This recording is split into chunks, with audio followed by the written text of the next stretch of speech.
Hey, Lorby. Lorby, we know na it is a very special day para sa iyo. And then, of course, kami, mga tito, tita mo, and alam namin na napakahalaga nito. You are a young lady now, and ito yung gift namin sa iyo. It is a watch. And time is really important. And sabi nga in Colossians chapter 4 verse 5, na walk in wisdom and na yung towards them that are without, redeeming the time.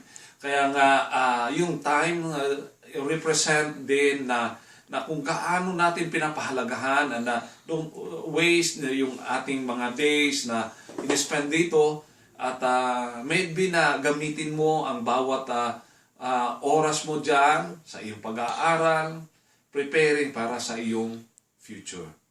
God bless. God bless. And yung pagmamahal namin sa iyo, Lorby, kahit malayo kami, pinadadala namin sa iyo. Kasama mo yung mga mahal mo sa buhay, yung mamit daddy mo, tsaka si Shama.